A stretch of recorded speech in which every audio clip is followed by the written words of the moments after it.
In China, we see the softest water wears away the hardest rock. Power isn't always a roar. Westerners fight for the alpha seat, but the masters of can fight for the earth seat. They lead by following. Hexagram I-Ching, the receptive. The silent code is backseat driving, turning submission into control. The rule: if you try to lead, you lose. If you follow, you find the master. You become the earth they stand on. By becoming indispensable to your partner's survival, you turn their power into your armor. Let us decode the logic. I mean, just imagine finding out that the most powerful person in your company isn't the one you think it is. Right. Like, it's not the visionary CEO on the magazine cover. Yeah. You know, the one banging their fist on the glass conference table. Yeah, the classic alpha. Exactly. Yeah. Imagine the real power actually sits with, like, the quiet, unassuming vendor who offered to manage your inventory for free. Or the boring business partner who just handles your payroll. Yes. Today's deep dive is going to completely dismantle everything we think we know about corporate leverage. Because we are looking at this wild paradigm where total, absolute submission is actually the ultimate trap. It really is, and it completely upends the traditional Western business archetype. I mean, we are so conditioned to revere the disruptor. Oh, totally. The guy who breaks things. Right, the aggressive, forward-charging force that bends the market to its will. But the materials we are unpacking today suggest that this loud, visible dominance is, well, it's actually incredibly fragile. Yeah. The true terrifying power lies in what we call invisible control. And we are getting to this by looking at something incredibly unexpected. I mean, the foundation of today's strategy comes from the I-Ching. The Book of Changes. Right. Specifically Hexagram 2. Now, for anyone who hasn't brushed up on ancient philosophy recently, the I-Ching is a 3,000-year-old Chinese text. Yeah. It's essentially an ancient binary system used to understand, like, the mechanics of the universe. And Hexagram 2 is known as Kun, the power of receptivity. That's right. It is pure, unadulterated yin energy. Pure yin. If you look at the visual representation of Hexagram 2, it is made entirely of 6 broken lines. There is no solid, aggressive yang line in it at all. It represents the earth. It represents the womb, the soil, the absolute capacity to yield, absorb, and support. But, and this is the crazy part, our sources today aren't using this as some, spiritual meditation guide. No, not at all. They are using this 3,000-year-old concept of Kun logic as a ruthless, highly tactical playbook for modern corporate dominance. They absolutely are. They make the argument that in a business context, this pure yin energy translates to the supplier, or maybe the chief operating officer, or just the foundational support system. The infrastructure. Right. And here's the thesis that kicks this whole thing off. The entity that plays the yin role, the one who completely subordinates themselves to the vision, will eventually control the leader. And that is the core mechanism we have to dissect. Because, I mean, to a traditional Western mindset, subordination means you've lost the game. Absolutely. Okay, let's unpack this because I want to push back on that. Go ahead. If I'm a high-powered CEO, right, and I hire a COO, their entire purpose is to execute my vision. Sure. They are the beta to my alpha. If I tell them to scale the sales team by 50%, their job isn't to debate my vision. Their job is to figure out the desk space and the compensation structure. To do the grunt work. Exactly. I am giving the orders. So logically, how can the person taking the orders end up dictating terms to the person giving them? It just doesn't compute. Well, you have to separate the illusion of command from the reality of execution. Okay. In the disruption mindset, we view yielding as a lack of boundaries. We view it as weakness. But in Kun logic, receptivity is not weakness. Receptivity is absorption. Receptivity is absorption. I think we need a concrete way to visualize that difference because it sounds a bit abstract. It does. But the text talks about the dynamic between the captain and the ocean, which really clarifies the mechanism at play here. Okay, lay that out for us. Consider your flamboyant, visionary CEO. They are the captain of a massive ship. They're standing at the helm, their hands are on the wheel. Wearing the shiny captain's hat. Exactly. And they are shouting commands to the crew. Full speed ahead, turn 30 degrees port. They feel this immense sense of agency. Because they're the ones talking? Right. They truly believe they are in charge of the journey because they are decided the destination. But the COO, or the foundational supplier, isn't standing on the deck trying to wrestle the wheel away from the captain. Not at all. Fighting for the wheel is a yang move. It's aggressive. Right. It creates friction, it creates a power struggle, and most importantly, it alerts the captain to a threat. The COO, operating on Kun logic, doesn't want the wheel. What if they want? They want to be the ocean. They want to be the water the ship floats on, and they want to be the complex engine room churning away down below in the dark. Oh, wow. Okay, so the captain dictates the destination, but the ocean and the engine room dictate the physical reality of how or even if the ship can actually get there. Precisely. If the engine room says, Captain, we only have enough fuel to go 20 degrees starboard, well, the captain's grand vision of going port is suddenly irrelevant. Right. The visionary might think they are steering the company, but the support system owns the operational physics of the business. Man, this plays perfectly into a massive structural psychological blind spot in loud leaders. It really does. If you look at the profile of the classic alpha visionary, they are usually driven by ego and perception. Yeah. They crave the spotlight. They want to be the ones on the conference stages giving keynote speeches about changing the world. The TED Talk crowd. Exactly. They are hyper-focused on the visible branches of the business. The branding, the product design, the public relations, the stock price. And because they are so captivated by that visible layer, they view the actual mechanics of the business as beneath them. Yeah, it's boring to them. They view logistics, supply chain spreadsheets, and human resources as administrative friction. So they happily hand it over. They practically throw it at whoever will take it. They do. The loud leader says, I don't want to deal with the messy reality of procurement. I just want to focus on the big picture. And the Kun logic person is just waiting there. Right. The entity operating on Kun logic, the yin energy, says, absolutely. You shouldn't have to worry your brilliant mind with these trivial details. Oh, that's so manipulative. I will take all of that off your plate. You go be the star. Which sets the trap. But I imagine this isn't an overnight coup. Like if the COO is going to control the CEO, it has to be a slow boil. You can't just walk into the boardroom one day and announce that the logistics department is now running the company. No, because a sudden coup invites a sudden, forceful defense. The transition of power in Kun logic is insidious because it is entirely consensual. Consensual. Wow. It happens over years. Yeah. Day by day, the support system takes on more of the unglamorous infrastructure. They build the reporting dashboards. They select the enterprise software. They establish the deep relationships with the vendors. Yes. They design the internal workflows. Until one day the CEO wakes up and realizes they are entirely dependent on the COO just to understand what is happening inside their own company. The CEO basically becomes a figurehead. A really well-paid one. A highly paid, highly visible figurehead making decisions within a framework completely constructed by the yin energy. Yeah. I mean, think about it. If the COO controls the data pipeline that reaches the CEO's desk, and the COO controls the operational bandwidth of what the company is physically capable of executing. Then the CEO's decisions are just illusions of choice. Exactly. They are just picking from a menu that the COO wrote, using ingredients the COO bought, prepared in a kitchen the COO built. And the leader doesn't even realize they've been absorbed. They think they are delegating aggressively, but they are actually abdicating completely. Okay, let's ground this in reality because the sources provide a deeply granular, real-world case study of this exact dynamic. Yeah, the Shenzhen case. Right. And what's wild is it wasn't an internal COO, it was an external supplier who weaponized this submissiveness to capture a Western client. The Shenzhen OEM case study. This is where the ancient philosophy becomes incredibly gritty and tactical. So for context, we are looking at a scenario involving an original equipment manufacturer in Shenzhen, China, a small electronic component factory. Right. And they were dealing with a Western client, a brand that needed parts manufactured. Now, if you know anything about international procurement, the standard operating procedure is a bloodbath. It is. It is aggressive yang energy colliding. You go to Shenzhen and you fight tooth and nail over fractions of a cent per unit. It's a high-friction environment. But this particular factory deployed pure Kun logic. They inverted the entire paradigm. Here's where it gets really interesting.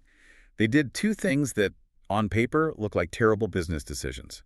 First, they refused to negotiate on price. They simply conceded. Just gave up.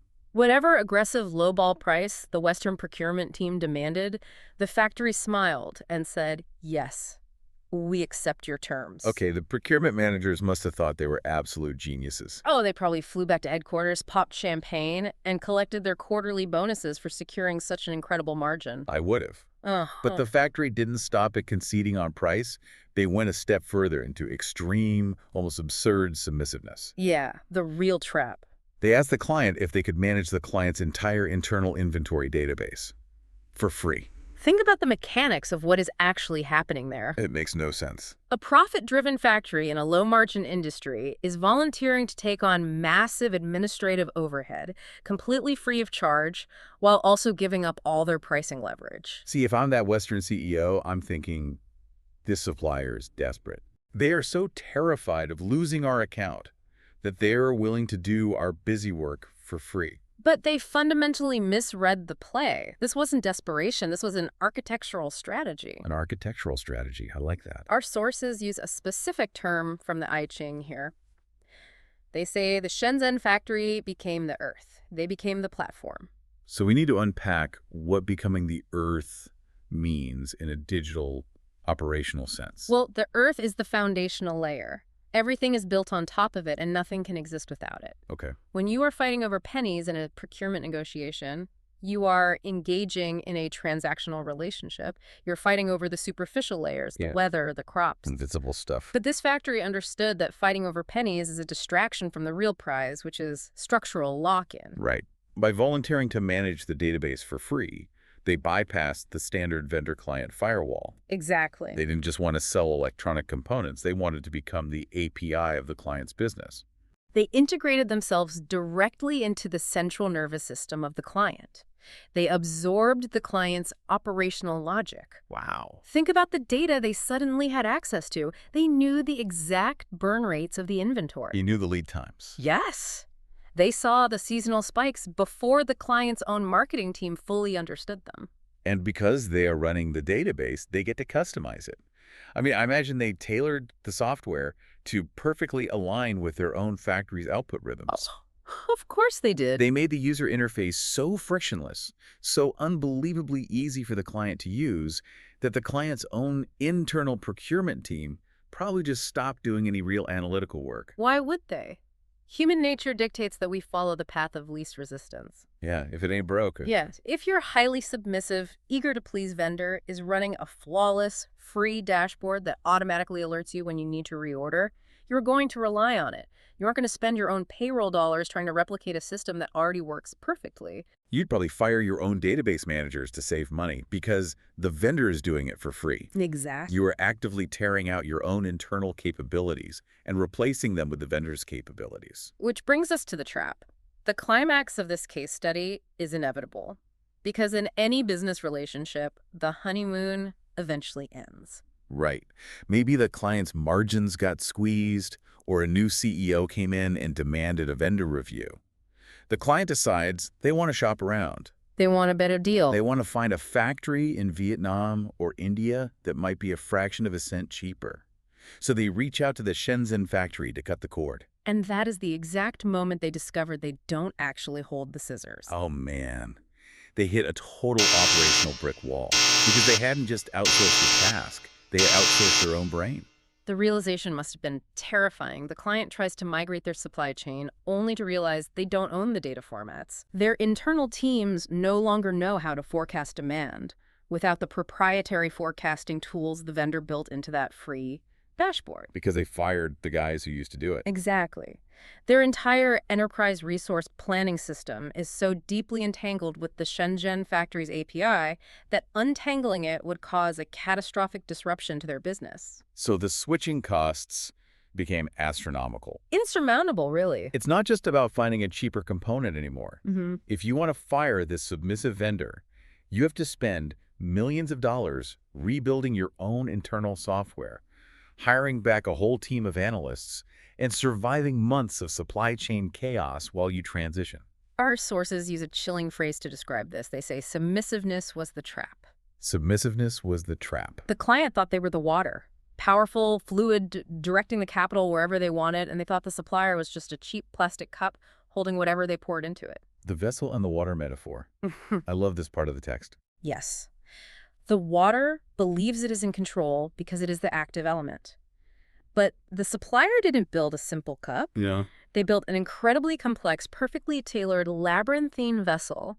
And over years of helpful service, the water flowed into every single crevice of that vessel. And it all settled. Right. When the water finally tried to flow somewhere else, it realized it had taken the exact permanent shape of the trap. It couldn't move without losing its entire identity. That is just brilliant. The client thought they were exploiting a weak supplier, but the supplier was actually building an addictive infrastructure around the client. Yep. And what's brilliant is that the supplier never had to be aggressive. They never had to raise their voice or make a threat. They just kept saying yes until the client was completely paralyzed. It is the absolute triumph of the earth over the disruptor. It really is. And this dynamic, this silent absorption of power, isn't just limited to external supply chains.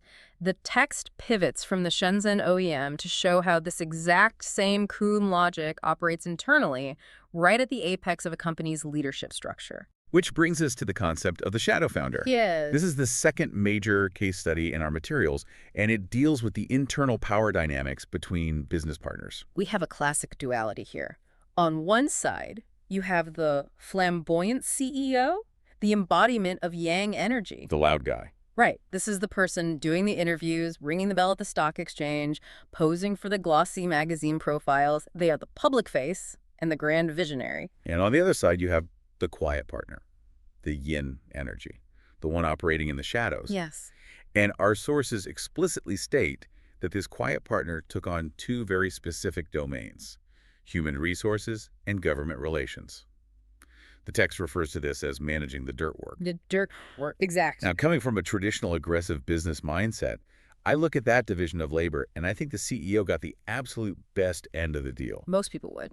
I mean, human resources and government compliance, that is the most soul-crushing bureaucratic misery in the corporate world. It's not glamorous. Not at all. You were dealing with payroll tax discrepancies, employee grievances, zoning board hearings, safety inspections, and endless legal friction. Why on earth would anyone willingly volunteer for the dirt work while their partner gets to be famous? Well, if we connect this to the bigger picture, you have to look past the friction and see what those departments actually represent. Why does the text use the word dirt? Right. Dirt isn't just a metaphor for something being messy or undesirable. Dirt is the soil. It is the literal physical foundation from which the entire enterprise grows. Which introduces the metaphor of the soil in the tree. Think of the company as a massive tree. The flamboyant Yang CEO is entirely focused on the visible branches. The leaves, the flowers, the fruit. Exactly. That's the brand perception, the product launches, the market capitalization. It is beautiful, it is what everyone looks at, and it requires constant sunlight and attention. But the branches are also the most vulnerable part of the tree. They are exposed to the wind, they get battered by storms. Exactly. While the CEO is busy tending to the beautiful, fragile branches, the quiet yin partner is cultivating the root system deep underground in the dirt. Let's look at the mechanics of what the dirt actually controls. Because it's not just administrative busy work, it's structural leverage. Massive leverage. If you control human resources, you control the literal lifeblood of the operational capacity. You control who gets hired, who gets fired, the compensation structures, the vesting schedules for stock options. You are the one building the internal culture. You are the one the senior engineers and the middle managers come to when they have a problem. The real decision makers on the floor. Yes. The quiet partner is silently building intense personal loyalty with the actual workforce that builds the product. The CEO might give a rousing speech at the all-hands meeting, but the yin partner is the one who approved the maternal leave policy and authorized the bonuses. So the loyalty flows to the soil. The loyalty always flows to the soil. And then there's government relations. If HR controls the people, government relations controls the legal right of the company to exist. It controls the permits, the regulatory compliance, the zoning variances that allow the factory to operate. The actual legal framework. Right. The quiet handshakes with local officials, the lobbying efforts, the deep understanding of tax codes. The CEO might be managing the perception of the company in the media, but the quiet partner is managing the literal legal survival of the company in the real world. So the tree grows, the weather is good, the company's booming, and the CEO gets all the credit. Naturally. The CEO looks like a genius. But our sources highlight a very specific pivot point in this case study. It all hinges on one phrase: when the crisis hit.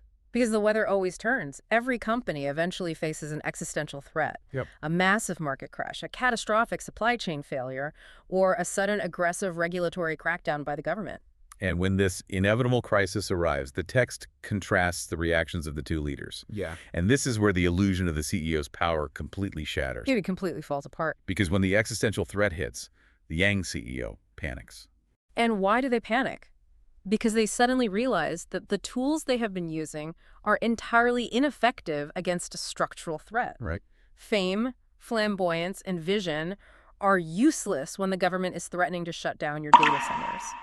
You cannot PR your way out of an SEC investigation. You really can't. You cannot use a glossy magazine cover to stop a mass exodus of your critical engineering staff. The CEO has been pulling levers, branding, marketing, public speaking, and suddenly realizes those levers aren't attached to the actual machinery that saves a dying company. They're disconnected. They're standing at the helm of the ship, spinning the wheel, but the rudder has snapped off. But the yin partner, the text notes, is completely unfazed. Because they hold all the silent connections. They hold the structural shock absorbers. They don't need to panic because they have spent years silently weaving a net deep in the soil. When the regulatory agency threatens to shut them down, the yin partner doesn't call a press conference.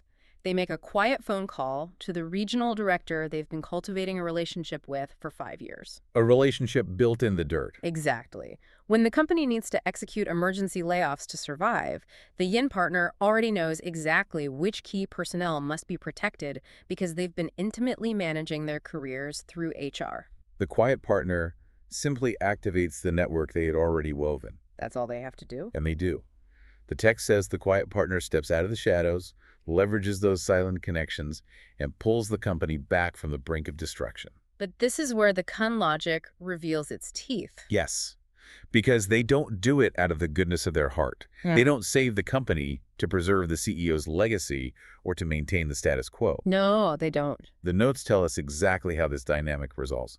The quiet partner saves the company, and in return, they execute a flip. They take 60% of the equity. The ultimate inversion of power. I just want to dwell on the sheer, cold-blooded, tactical nature of this move. It's ruthless. This wasn't the loyal sidekick saving the euro at the last minute. This was the ultimate checkmate. The quiet partner had been accumulating invisible leverage, accumulating yin energy for years. Just waiting. They were just waiting for the inevitable moment when the visionary CEO's yang energy failed. And when the CEO was utterly powerless, completely stripped of their illusions of control, paralyzed by the crisis, the yin partner simply presented the bill. They cashed in their invisible chips. And notice that the text specifies 60%. It's not a renegotiation to 50-50. No. It's controlling stake. It is the mathematical legal formalization of what had already been operationally true for years.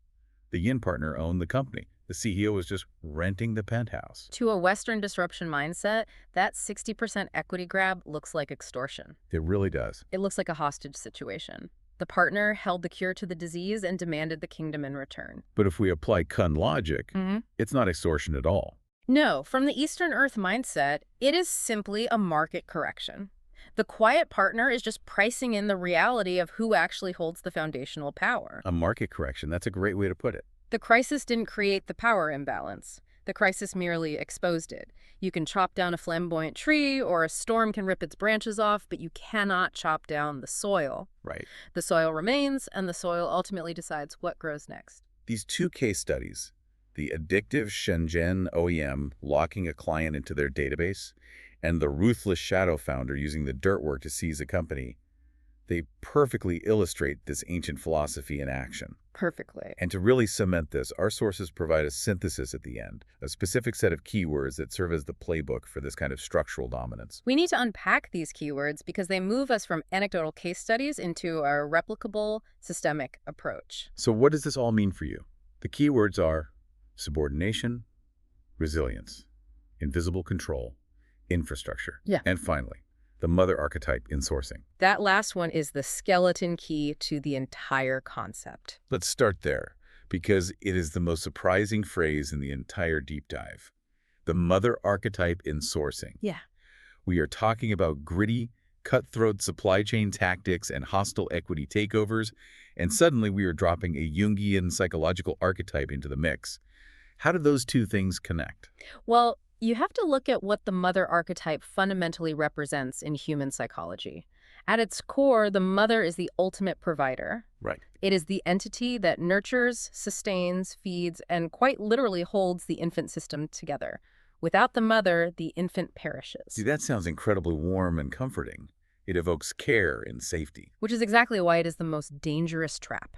In a tactical, raw business sense, absolute provision creates absolute dependence. Wait, it's the devouring mother concept. Yes, if you are a company and you allow a supplier, a platform, or a key executive to become your mother archetype, you are essentially regressing your own capabilities to an infant state. You are forgetting how to feed yourself. Just like the client in the Shenzhen case study. They were so comforted by the free database, they were so nurtured by the flawless logistics that they atrophied. They stopped knowing how to order their own inventory. You cannot survive without the mother archetype, which means the mother archetype holds ultimate power over you. Yeah. They feed you, yes, but because they feed you, they also get to decide what you eat, when you eat, and if you eat. It is the most primal form of control, completely disguised as the most primal form of care. That is deeply unsettling. It forces you to look at every helpful entity in your business ecosystem with extreme suspicion. As you should. Like, when a vendor offers to streamline your workflow, are they trying to help you, or are they trying to become your mother archetype? Which flows perfectly into the next two keywords: invisible control and infrastructure. Let's deconstruct why visibility is actually a strategic liability.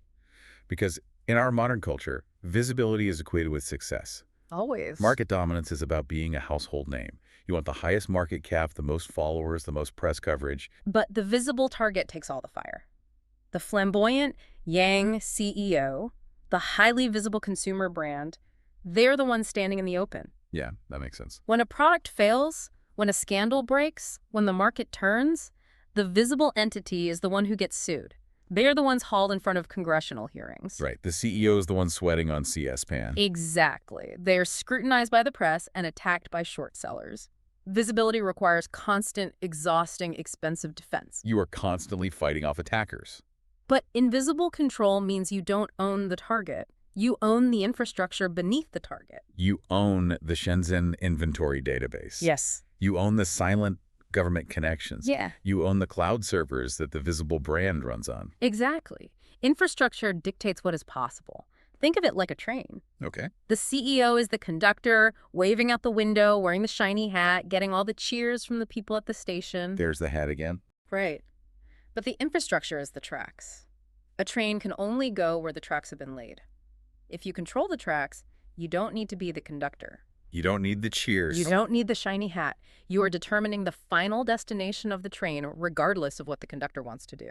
Whoever controls the infrastructure controls the game, and they get to do it entirely free from the friction and danger of public visibility. And that leads us to the final keyword: resilience. This is another concept we really need to redefine based on this text. Because in the Western disruption mindset, we think of resilience as being tough, Grady. being a fighter, Yeah. taking a heavy punch to the jaw, getting knocked down to the mat, and having the grit to stand back up and keep swinging. But in conlogic, true resilience has nothing to do with fighting. A fighter, no matter how tough, eventually gets tired. Yeah. A fighter eventually meets someone stronger or faster or younger. Fighting expends energy. In the Eastern paradigm, true resilience comes from being the foundational earth. Because the earth doesn't fight, it absorbs. You can't knock out the ocean. You can punch the water as hard as you want. The water just absorbs the kinetic energy and flows right back around your fist. You can't chop down the soil. No. The shadow founders survived the corporate crisis not because they fought the crisis head on, but because they were embedded in the foundational reality of the company's existence. Their resilience was structural, not behavioral. They didn't have to summon the courage to fight the storm.